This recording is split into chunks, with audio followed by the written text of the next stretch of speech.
La météo avec MTN.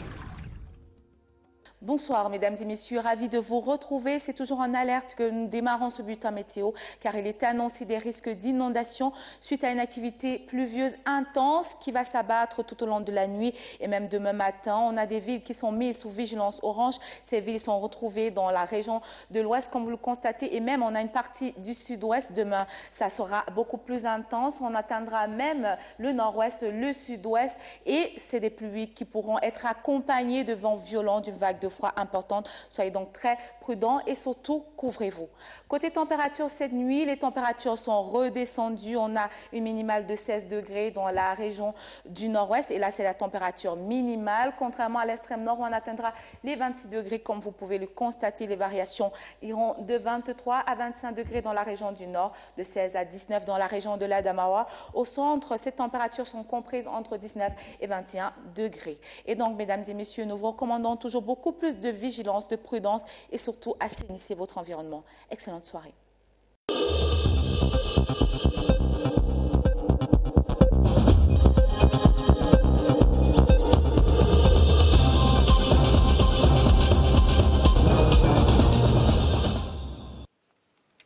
Mesdames, Messieurs, bonsoir. Voici les titres du journal. Excessive et erronée, les contre-vérités du Haut Commissariat des Nations Unies pour les droits de l'homme au sujet des partisans du MRC interpellés. Ce sont des propos du ministre de la Communication. Personne n'a suivi des traitements inhumains. La déclaration du porte-parole du gouvernement, c'est en tête de ce journal.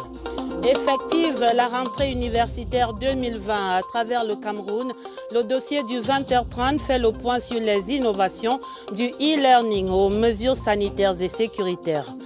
Évaluative, la visite du ministre des Sports sur les sites du Chan et de la Cannes.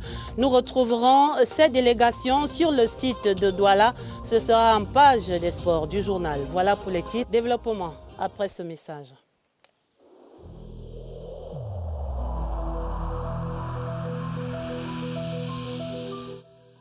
Le port du masque dans l'espace public restera obligatoire jusqu'à nouvel ordre.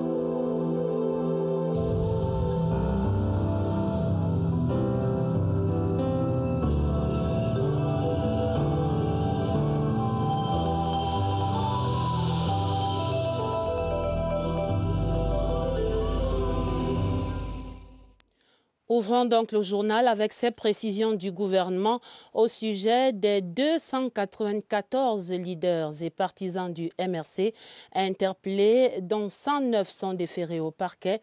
Dans un communiqué hier mercredi, le ministre de la Communication, porte-parole du gouvernement, René-Emmanuel Sadi, dénonce les contre-vérités relayées par le Haut Commissariat des Nations Unies aux droits de l'homme et par certains médias internationaux au sujet de traitements inhumains qu'auraient subis ces personnes. La synthèse de cette importante déclaration. Augustin Guizana. Pour le ministre de la Communication, le communiqué de presse du Haut Commissariat des Nations Unies aux droits de l'homme, rendu public le 12 octobre 2020 par les experts rapporteurs spéciaux et par le groupe de travail sur la détention arbitraire et les disparitions forcées ou volontaires, est une prise de position partiale, subjective et biaisée. Le ministre de la Communication, René-Emmanuel Sadi, a apporté des clarifications. Tout est conforme aux lois et règlements du Cameroun ainsi qu'aux conventions internationales auxquelles le pays a librement souscrit. Puis vient la vérité des chiffres du 22 septembre 2020. 294 personnes ont été interpellées dans les régions du centre, de l'ouest et du littoral. À ce jour, 176 ont été remises en liberté. 109 déférées au parquet près les tribunaux militaires de Douala et de Bafoussam. 9 personnes formellement identifiées comme des leaders, des planificateurs ou des organisateurs des marches insurrectionnelles sont traduites devant le tribunal militaire de Yaoundé. Pour René-Emmanuel Sadi, les experts du Haut Commissariat des Nations Unies aux droits de l'homme, dont on peut comprendre l'élan de solidarité envers un confrère en déséance, doivent bien se raviser, car il apparaît clairement qu'ils ont été induits en erreur sur la vérité des faits. Et la logique de paix est en marche sur le terrain dans la région du Nord-Ouest.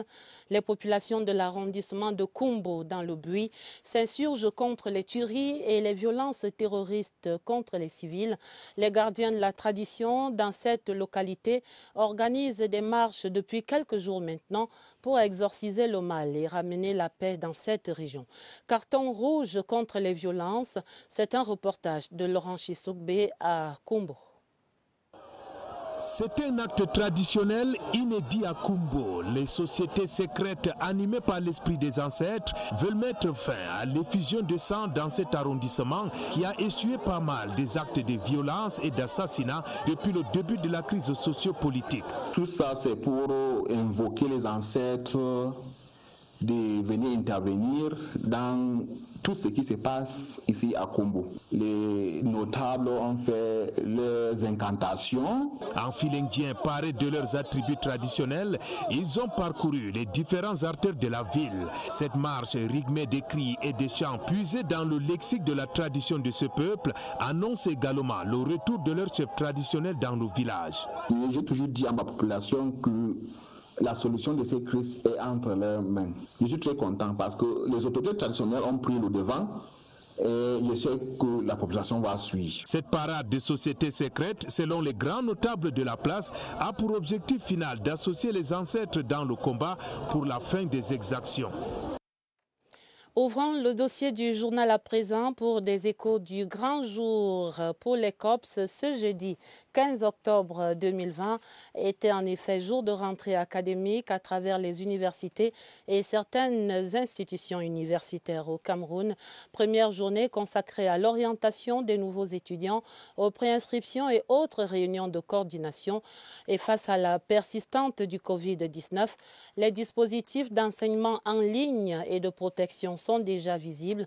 Je vous propose immédiatement de prendre des nouvelles de cette rentrée universitaire à travers quelques escales. Premier arrêt, nous retournons à Bamenda, dans la région du Nord-Ouest, où on annonce des mesures sécuritaires renforcées à l'intérieur et à l'extérieur du campus de l'université de Bamenda. Nous prenons le pouls avec Laurent Chissoukbe sur place. C'est une rentrée académique qui intervient dans un contexte de Bamenda clean, à l'intérieur comme à l'extérieur du campus. Pour les éléments du groupement polyvalent de la gendarmerie nationale, des patrouilles pédestres et motorisées sont organisées pour parer à toute éventualité. Ces mesures sécuritaires seront renforcées dans les jours à venir. Le vice-chancellor, le professeur Thérésianko Akenji, au cours de la réunion de sécurité tenue ce 15 octobre, a présenté au commandant de la Légion de gendarmerie du Nord-Ouest les situations des cas d'enlèvement enregistrés au cours des 3 précédentes années. Bien que la situation s'améliore au jour le jour, nous allons davantage prendre des mesures pour renforcer les mesures de sécurité, n'est-ce pas, dans l'université déjà créée, mais soit dans les alentours de l'université pour assurer davantage les équipements. L'université de Bamenda, qui vient de mettre sur pied son plan de stratégie de développement 2021-2025, a besoin de cet accompagnement des forces de défense et de sécurité pour réaliser ses objectifs. Dans le sud-ouest voisin, rentrée universitaire effective au campus de Youbi. On retrouve là-bas une ambiance estudiantine. Progressivement, depuis les premières réunions préparatoires, les admissions sont lancées et les sessions d'orientation aident déjà les Bleus à trouver leur marque à Boya. Retrouvons Stéphane Tala. Après l'obtention de son GCE Advanced Level à Yaoundé, Jezil fait ses premiers pas à l'université de Boya. Le nouveau venu contemple la beauté des lieux. C'est ma première fois à venir à Boya. J'aime l'université de Boya. Arrivé à secondary school, j'aime l'université de Boya. Bien. Toutes les choses ici, c'est bien. Toutes les choses, c'est... Grace, quant à elle, vient de boucler sa préinscription avec en perspective 3 filières, administration publique, journalisme et droit. En compagnie de quelques aînés de la 2e et de la 3e année, elle procède à une découverte du campus. J'ai vu l'environnement, ça fait bien, la route, quand tu pars dans la classe. Les activités s'intensifient à l'université de Buea avec un accent sur les mesures anti-coronavirus. La publication de la liste des étudiants admis en première année est prévue ces jours et les responsables entendent tout mettre en œuvre pour réserver à ces derniers un meilleur encadrement au cours de l'année académique 2020-2021 qui démarre. Rentrée académique qui bat son plein à Yaoundé 1. La mère des universités connaît bien la musique, tout comme Yaoundé 2 à Soa, où le train des activités s'est également ébranlé ce jeudi. Chose vue et entendue à Yaoundé, Franck Evina. Université de Yaoundé 2, Soa, les bleus de la fac aux petits soins, orientation, encadrement dans les opérations de prescription. Et pour ceux qui le désirent, visite guidée par les anciens. C'est sûr que les économistes, vous faites aussi cours à l'Amphi 700. Juste après l'Amphi 700, vous avez le bâtiment académique. Un curieux monde pour ceux qui font leur baptême du feu. Je suis un peu perdu, je disais villageois même quoi. On parle d'Amphi 1000, 1500, 2700.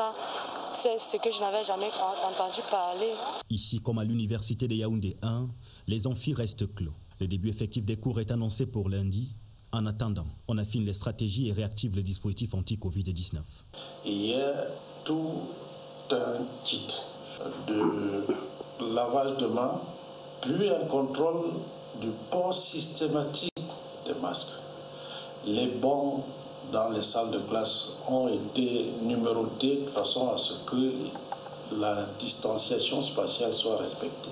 Tous les campus de l'université de Yaoundé 2 ont été désinfectés là hier soir. De quoi renouer sereinement avec les cours en présentiel, même si l'enseignement en ligne ne sort pas du réseau. Nous avons d'autres fonctionnalités qui vont être ajoutées à cette plateforme, de manière à ce que véritablement nous ayons peut-être même un rendement meilleur. À l'ère du numérique éducatif, pas question de laisser la pandémie paralyser l'année académique. Yaoundé, c'est également l'Université catholique d'Afrique centrale où la rentrée 2020 s'effectue sous le signe de l'amélioration de l'offre des formations de nouvelles filières qui étaient présentées ce jeudi par le recteur lors de la cérémonie solennelle de rentrée. Étienne Pascal Azeg. En plus de ces facultés classiques sont les sciences sociales, la philosophie, la théologie et le droit canonique. L'Université catholique d'Afrique centrale fait le grand saut dans les métiers du droit pendant cette année académique. L'Université catholique d'Afrique centrale ouvre une nouvelle faculté, la faculté de sciences juridiques et politiques, située au campus d'Ekounou à Yémé.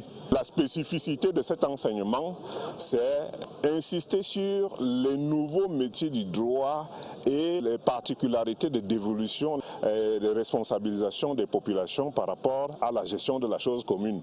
Étant donné la nature de l'Université catholique d'Afrique centrale, il y aura une insistance majeure sur l'éthique. En attendant le début effectif des cours dans la faculté des sciences juridiques et politiques, le campus de l'UCAC de Colbison a ouvert ses portes ce 15 octobre, jour de rentrée académique au Cameroun, aux étudiants et enseignants pour un tout premier contact.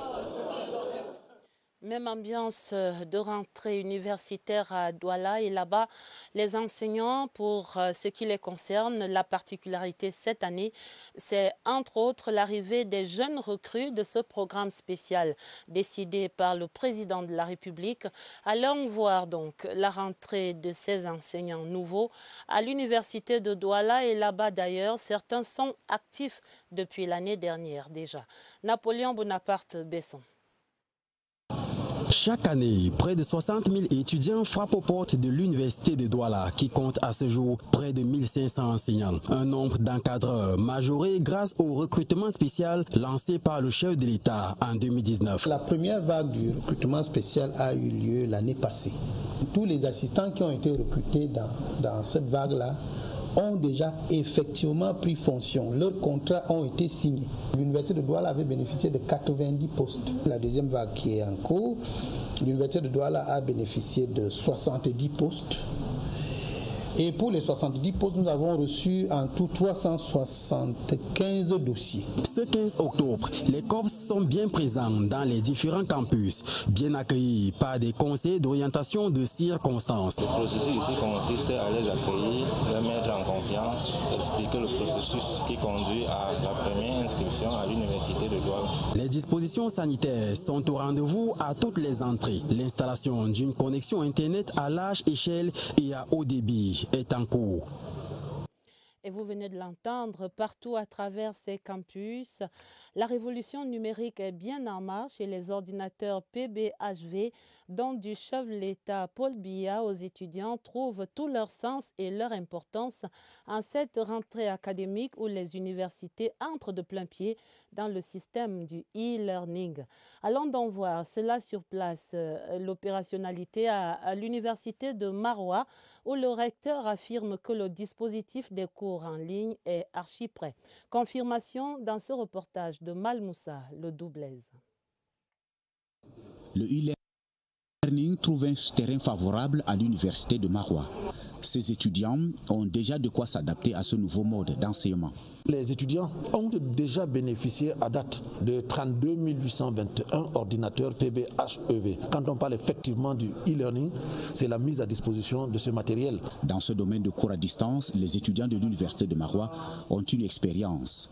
Nous avons déjà eu à avoir le prérequis à partir de la période où les cours avaient cessé par rapport à la pandémie. Nous sommes pratiquement prêts. D'autres facilités sont offertes à l'université de Maroua, notamment la bande passante et le centre de recherche. Nous étions à 20 mégabits par seconde. L'université de Maroua pourrait se voir octroyer de 1024 mégabits par seconde. Ce 15 octobre, jour de rentrée académique, les cours ont véritablement débuté dans les 7 établissements de Maroua.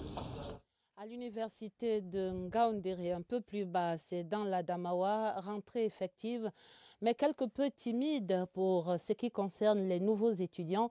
Les préinscriptions sont bien en cours et on note un fort engouement pour les nouvelles filières comme le droit et la comptabilité. Rentrée à petit trot à l'université de Ngaoundéré, c'est un reportage de Salomon Kankili. Un campus qui fait courir des bleus à l'université de Ngaoundéré ce matin d'octobre 2020. C'est la pleine saison des inscriptions. Je suis venu voir les conditions, comment ça doit se passer. C'était vraiment facile, il n'y a pas assez de complications. Ils nous ont tout montré comment ça se passe. Les responsables en charge de les orienter ou de recevoir les dossiers d'inscription n'ont plus de répit. Dans mon risque, là, le compteur est à 204 étudiants. Confondus. Pour l'instant, les préinscriptions sont timides. Les filières les plus choisies, c'est comptabilité, finance, marketing, commerce, vente et économie et gestion. À la faculté des sciences, c'est notamment la biologie. Selon les explications des doyens des facultés et directeurs d'école, ces inscriptions vont se poursuivre normalement. La rentrée académique 2020 est effective ce 15 octobre. Une réunion de coordination a eu lieu mercredi en présence du recteur de l'institution. L'université de Tchang, dans la région de l'Ouest, est également dans le vent de cette rentrée pour une année académique placée là-bas sous le signe de l'achèvement des infrastructures en cours de réalisation. Wilfried Koto fait le point. Les étudiants de l'université de Tian vont devoir s'accommoder des bruits d'engins de travaux publics cette année académique. C'est que leur université est en chantier. Dans cet espace est en train de surgir de terre le campus G, l'un des chantiers infrastructurels en cours. Un chantier qui va nous permettre de construire 3 blocs des canaux pour les facultés de sciences économiques et de gestion, sciences juridiques et politiques et facultés de lettres et sciences humaines. Ces chantiers seront supportés en partie par la dotation gouvernementale de 333 millions de francs CFA qui permettront par ailleurs de faire face aux défis sanitaires imposés par le Covid-19. Cela nécessite que nous fassions des ajustements pour que ce que nous avons réussi à faire lors du confinement puisse se poursuivre. Je parle du e-learning, le téléchargement des enseignements sur notre plateforme à distance. Des chantiers achevés pour cette année académique, notamment ceux de l'école doctorale et la salle des actes. Et chez les plus petits, l'année scolaire est bien lancée maintenant et un établissement qui émerge par sa spécificité, c'est bien le complexe missionnaire Afrique Future. Il est situé ici au quartier Emana à Yaoundé. L'établissement expérimente la formation holistique des élèves et la prise en compte de l'homme tout entier, entendez l'esprit, l'âme et le corps. Voyons cela dans ce reportage de Laurence Okalia. Nelly est de nature maladive. Pas évident pour ses parents de trouver une école où son éducation ne se laissera pas paralyser par ses problèmes de santé. Mes parents ont décidé que je fréquente dans cette école parce que on prend bien soin de nous. Et lorsqu'une personne se sent mal à l'aise, on peut l'emmener directement à l'hôpital. Ils sont donc tombés entre de bonnes mains. L'hôpital touche à tout. L'ophtalmologie, les soins dentaires, la pédiatrie et bien encore. Il tend également la main à la veuve, l'orphelin et son prochain. La chapelle, juste à côté, est le premier signe de cette trinité souhaitée par le fondateur. L'église, Dieu, l'hôpital pour le corps et puis l'école pour l'esprit. On a besoin de ces trois éléments fondamentaux. Et c'est ce qu'il faut pour un lendemain prospère. Ces trois clés pour ouvrir les bonnes portes de l'Afrique future. Et voyons à présent le quatrième et dernier épisode de ce feuilleton sur l'un des stress de cette rentrée scolaire, l'absence persistante de certains ouvrages dans les librairies. Le Conseil national d'agrément des manuels scolaires et des matériels didactiques qui prône l'option d'une véritable industrie locale du livre scolaire pense que la solution pour plus d'efficacité, ce serait de réduire le nombre d'éditeurs accrédités de 50 à 15. Les pistes de solutions pour le livre scolaire au Cameroun, c'est dans cette enquête de Daniel Menanga. Une perspective du marché national du livre au Cameroun, moderne et qui en impose. Mais en zoom, il y a toujours cette présence étrangère. Être sérieux, être vraiment professionnel dans ce qu'on est en train de faire. Nous sommes, je vous parlerai de mon expérience, nous avons l'expérience, nous avons en interne des gens qui sont formés en la matière. Du sérieux à titre du financement, bien sûr. Il n'y a pas de banque qui va vouloir fonctionner avec un client qui n'est pas sérieux. Un partenaire ne voudrait pas fonctionner avec un autre qui n'est pas sérieux. Donc c'est du sérieux et du professionnalisme. Structure physique, professionnalisme revendiqué et justifié par la validation de 72 titres dans les programmes scolaires cette année. Nous entendons resserrer davantage les mailles du tamis pour avoir au plus une quinzaine de très bons éditeurs, professionnellement à bon niveau et financièrement crédibles. Autonomie du marché national du livre au Cameroun, introduction.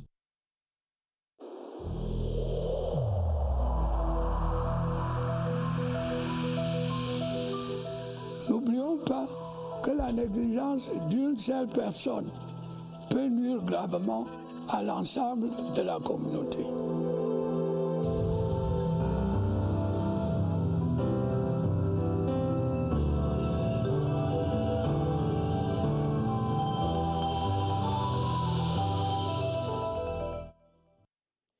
Des indications et des mutations sur le front de la lutte contre le coronavirus. Le site du stade militaire qui était dédié un moment à la prise en charge des patients atteints du Covid-19, ce site-là retrouve son identité première maintenant pour accélérer les préparatifs du CHAN 2021. Les travaux de démantèlement du matériel de prise en charge contre le Covid-19 s'achèvent dans les tout prochains jours. Et vous le voyez ici à l'image. Et ce jeudi, le ministre de la Santé publique, le docteur Manaouda Malachi, était sur le site des travaux pour se rendre compte de l'état d'avancement de ce démantèlement de ce centre de prise en charge du Covid-19. Nous allons immédiatement retrouver notre correspondant sur place au centre de Messa, ici à Yaoundé, au cœur même de ce dispositif national de la lutte contre la pandémie. Et là-bas, Évariste Eyanga nous annonce ce soir que des chiffres sont disponibles ce jeudi et un cumul, nous annonce-t-il, de 21 430 malades ont été décomptés au Cameroun. 20 333 patients ont été guéris contre 424 décès. Le taux de guérison est donc toujours de 95%. Ces indicateurs de la pandémie qui sont délivrés au moment même où le ministre de la Santé publique lance sur le terrain les enquêtes nationales de séroprévalence. Évariste Yanga, cette concordance, qu'est-ce que ça veut dire et quel est exactement l'objet de cette enquête? Certainement, vous êtes avec votre invité ce soir pour ces éclairages. Bonsoir.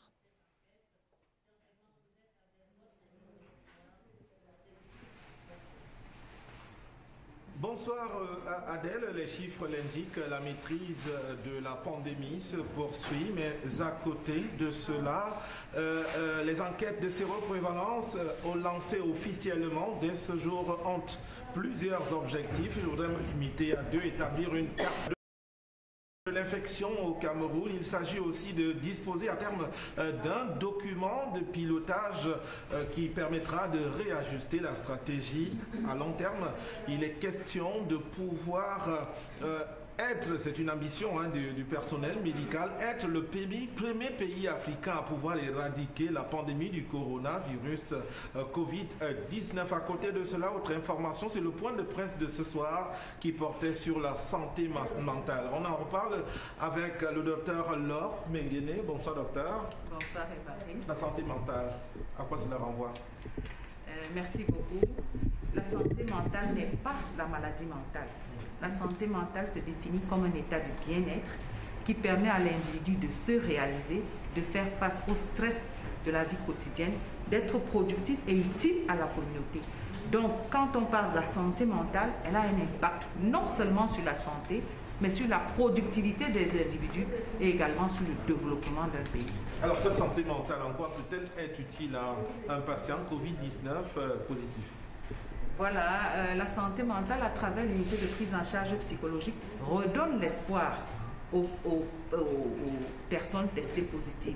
Parce que dans notre contexte, être Covid positif était synonyme de mort, ce qui n'est pas le cas. Secondaire, deuxièmement, la santé mentale, toujours à travers cette unité, aide l'individu à gérer sa peur, à gérer son stress, parce que cette peur, ce stress a un impact non seulement sur la santé physique, mais également sur la santé mentale.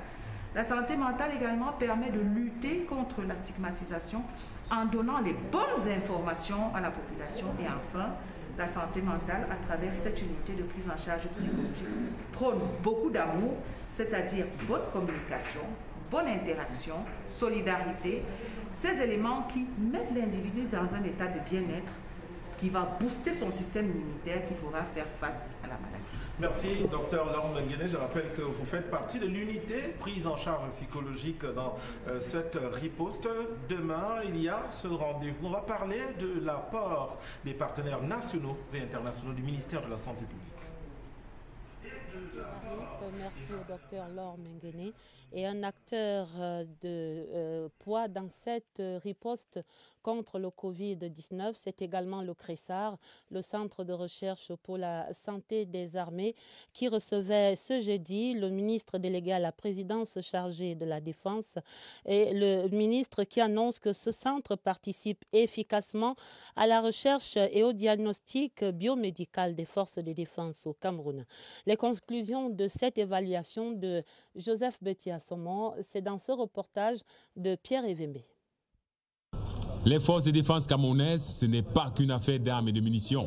Il y a également la blouse et le microscope. Le CRESAR, le Centre de recherche pour la santé des armées, outil de détection et de prévention des maladies infectieuses et autres épidémies au sein des forces de défense de la population, trouve toute sa raison d'être dans le contexte des crises sanitaires actuelles. Ce laboratoire de recherche de niveau 2, selon la classification de l'OMS, a été passé au peigne fin par le ministre de la Défense Joseph Betty-Assomon et ses proches collaborateurs pour sonder son efficacité dans l'exercice de ses missions. Nous venons par ces temps de péril sanitaire parce que vous constituez un élément, un maillon important de la stratégie gouvernementale de prévention et des ripostes. Après 10 ans d'existence, appuyé par des partenaires de choix aux États-Unis et en France, le CRESA va renforcer sa contribution dans le cadre de la santé publique tel que prescrit par le Haut Commandement.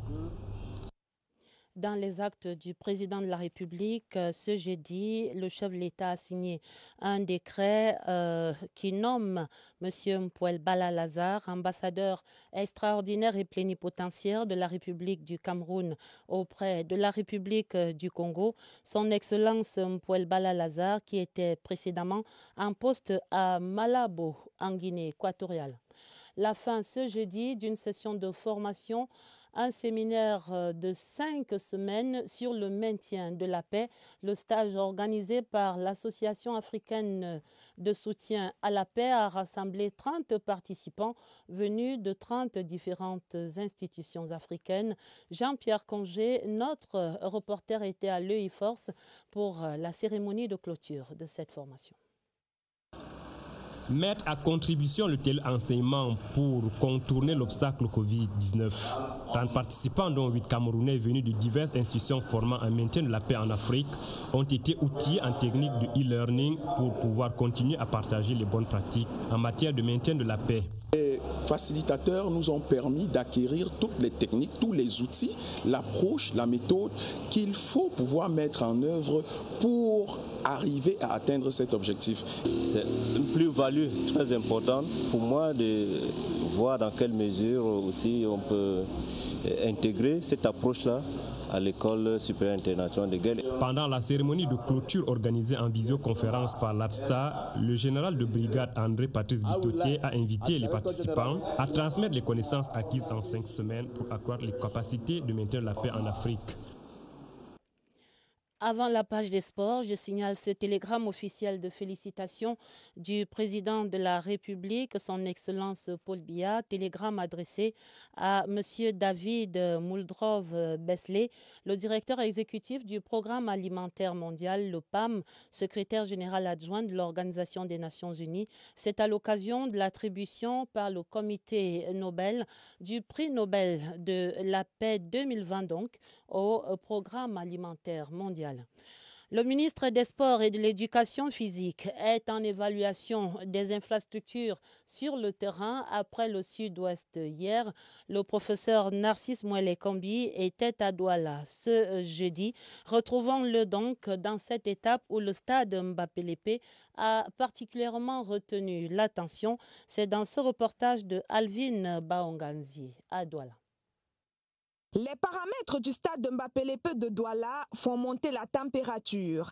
Annexe dédiée à la prise en charge des malades du Covid-19 il y a quelques mois encore, le stade fait grise mine. Les travaux de démantèlement des tentes sont en cours. Le professeur Narcisse Mouele-Kombi s'est montré très préoccupé, mais a rassuré quant aux dispositions prises par l'État pour redonner à ce stade mythique de nouvelles couleurs avant le CHAN. À chacune des étapes, le ministre et sa suite ont eu des entretiens avec les différents responsables de stade. On notera ainsi que le stade de Bépanda attend l'activation de la fibre optique, la réhabilitation de l'un des écrans signalétiques et que le gazon du stade de Mbappé-Lépé devra être intégralement décapé. Pour sa part, le stade de Japoma, joyau architectural, sera l'une des attractions du CHAN 2021.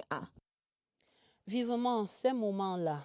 La fin du 20h30, le journal était préparé avec la collaboration de Irène Njanafuda et de Augusta Ngononga pour les éditions du week-end. À partir de demain vendredi, au 20h30, vous serez en compagnie de Atabadine Oumar. Je vous souhaite d'avance un excellent début de week-end et je vous donne rendez-vous à lundi, 20h30 au journal.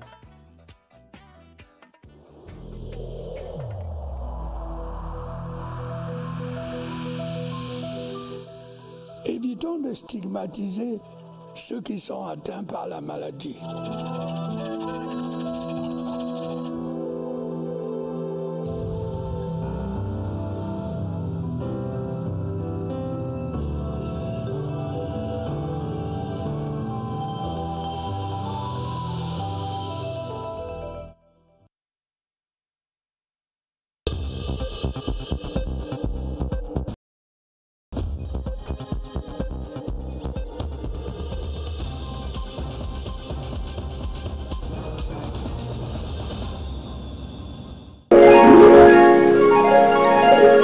RTV News, ici, toute l'info.